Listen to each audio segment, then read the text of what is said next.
সদৌ ছাত্ৰ সন্থাৰ প্ৰত্যাশা 2.0ৰ বাবে বাছনি পৰীক্ষা অসমৰ বিভিন্ন স্থানৰ লগতে গুৱাহাটীৰ ৰয়েল গ্লোবেল বিশ্ববিদ্যালয়ত অনুষ্ঠিত হৈছে বাছনি পৰীক্ষা বিশ্ববিদ্যালয়খনত বাছনি পৰীক্ষাত অৱতীৰ্ণ হৈছে 648 গৰাকী ছাত্ৰ-ছাত্ৰী আৰু এই বিষয়টো সন্দৰ্ভত সংবাদমেল সম্বোধন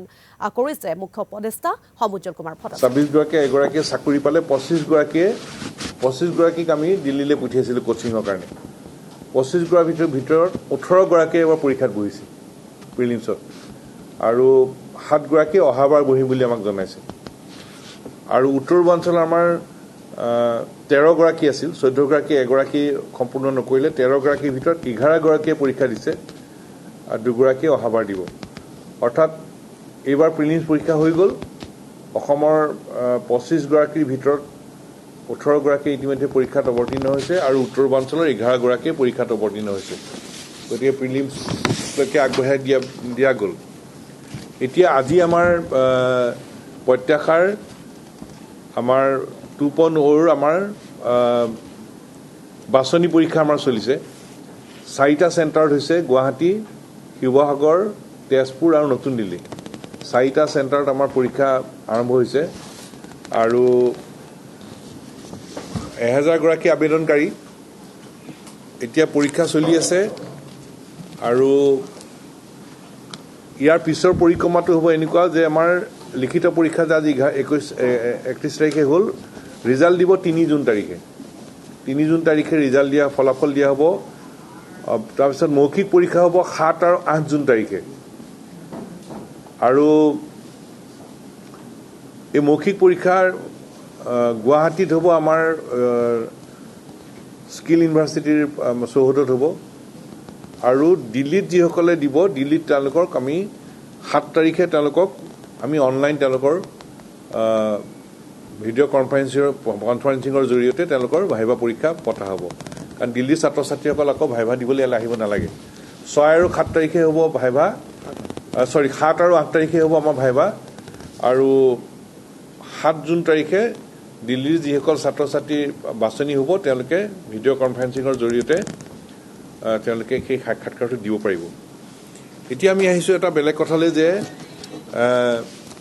আমাৰ বহুতে কৈ থাকে যে আমাৰ ছাত্ৰ ছাত্ৰীসকলে আমাৰ অসমৰ ছাত্ৰ ছাত্ৰীসকল এই পৰীক্ষাত উত্তীৰ্ণ হাৰ কমি গৈছে এইটো চিন্তা আগত ৰাখিছে বহুতে এই বিষয়টোত নিজৰ মতামত প্ৰকাশ কৰিছে আৰু আমাৰ সদৌ ছাত্ৰ সন্থাৰো আমাৰ সপোনটো এইটোৱেই প্ৰত্যাশা ইয়াৰ জৰিয়তে আমি এছাম দক্ষ প্ৰশাসনিক বিষয়া প্ৰস্তুত কৰিবৰ কাৰণে এই প্ৰচেষ্টা লোৱা হৈছে আৰু এই প্ৰচেষ্টাৰ একেবাৰে স্পষ্ট কথা আমি অসমৰ 26 গৰাকী আৰু উত্তৰ পূৰ্বাঞ্চলৰ 14 গৰাকী উত্তৰ পূৰ্বাঞ্চল ছাত্ৰ সংগঠনৰ জৰিয়তে 14 গৰাকী বাছনি কৰা হ'ব মুঠতে 40 গৰাকী অসম আৰু উত্তৰ পূৰ্বাঞ্চলৰ 40 গৰাকী ছাত্ৰ ছাত্ৰীক নতুন দিল্লীৰ ভালৰো ভাল কোচিং চেণ্টাৰত প্ৰশিক্ষণ কেন্দ্ৰত প্ৰশিক্ষণ দিয়া হ'ব আৰু তাত সম্পূৰ্ণ খৰচ সদৌ ছাত্ৰ সন্থাৰ আৰু তাৰ উপৰিও তেওঁলোকে যেতিয়া প্ৰশিক্ষণ লৈ থাকিব প্ৰতি মাহে 12,000 টকাকৈ জলপানী দিয়া হ'ব আৰু আমাৰ লক্ষ্য এটাই হ'ব যে এই ছাত্ৰ ছাত্ৰীসকলে দিল্লীত ভালৰো ভাল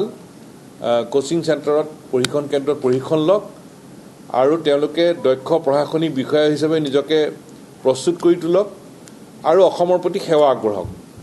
কাৰণ আমাক অসমত এছাম দক্ষ প্ৰশাসনিক বিষয়া লাগে চামে যাতে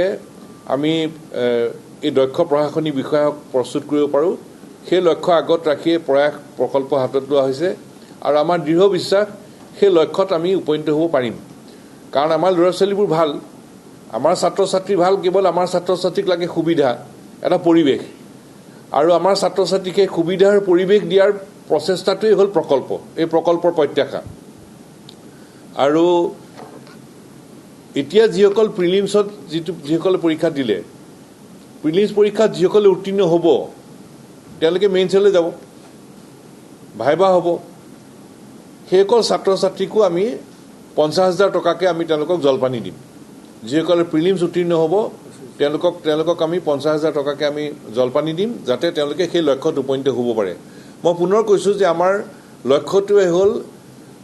এছাম দক্ষ প্ৰশাসনিক বিষয়া প্ৰস্তুত কৰা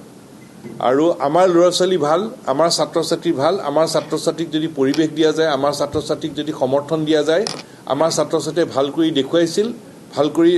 দেখুৱাই আছে আৰু ভাল কৰি দেখুৱাব। আৰু সেই লক্ষ্য আগত ৰাখিয়ে এই প্ৰত্যাশাৰ প্ৰকল্প হাতত লোৱা হৈছে।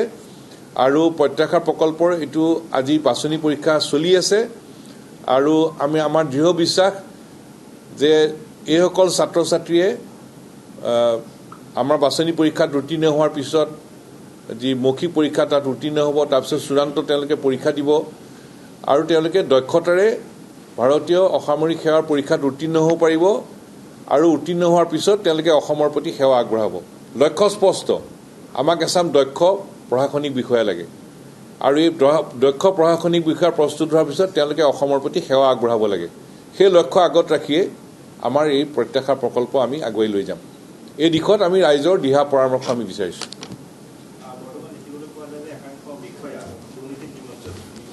আজি আমি ভাল কথাই পাতোঁ। আজি আমাৰ মূল কথাটো চাওক, আমাৰ একে স্পষ্ট, আজি আমি স্পষ্ট কৰি লৈছোঁ যে আমাৰ দক্ষ প্ৰশাসনিক বিষয়াৰ প্ৰয়োজন। আৰু আমাৰ এইটো কথাও ঠিক, মই এটা তথ্য দি দিম আপোনালোকক। যি সময়ত বিহাৰৰ দৰে ৰাজ্যৰ কথা আমি পাতি থাকোঁ যে বিহাৰৰ পৰা ইমানে পায়, বহুতে পায়, বিহাৰৰ পৰা পায় কিমানে আবেদন কৰে? বিহাৰৰ পৰা 44,000 ছাত্ৰ ছাত্ৰীয়ে পৰীক্ষাত বহে। 44,000। আমাৰ ইয়াত কিমানে বহে? অসমৰ কিমান ছাত্ৰ ছাত্ৰীয়ে বহে? খুব বেছি কিমান? খুব বেছি 1000। তথ্য কাৰো নাই, তেনেকুৱা ডাটা বেংক আমাৰ একো নাই। সেইকাৰণে আমি ঠিক কৰি লৈছোঁ 40 জন, অসমৰ 26 জন, উত্তৰ পূৰ্বাঞ্চলৰ 14 জন। 40 জন আমি টাৰ্গেট কৰি লৈছোঁ। বছৰে বছৰে 40 জন ছাত্ৰ ছাত্ৰীক দেশৰ ভালৰো ভাল প্ৰশিক্ষণ কেন্দ্ৰত আমি প্ৰশিক্ষণ দিম, সকলো খৰচ সদৌসম ছাত্ৰ সন্থাৰ। তাৰোপৰি প্ৰশিক্ষণ লৈ থাকোঁতে তেওঁলোকক 12,000 টকাকৈ আমি জলপানী দিম। যিসকলে প্ৰিলিমছ কমপ্লিট কৰিব, সম্পূৰ্ণ কৰিব, তেওঁলোকে মেইনছ আৰু ভাইভাৰ কাৰণে প্ৰস্তুত কৰিব যেতিয়া যাব, তেওঁলোককো আমি 50,000 টকাকৈ আকৌ জলপানী দিম। লক্ষ্য একদম স্পষ্ট যে আমাক এচাম দক্ষ প্ৰশাসনিক বিষয়া লাগে। তাৰ কাৰণে আমি লক্ষ্য ৰাখিছোঁ বছৰি অসমৰ 26 জন, উত্তৰ পূৰ্বাঞ্চলৰ 14 জন।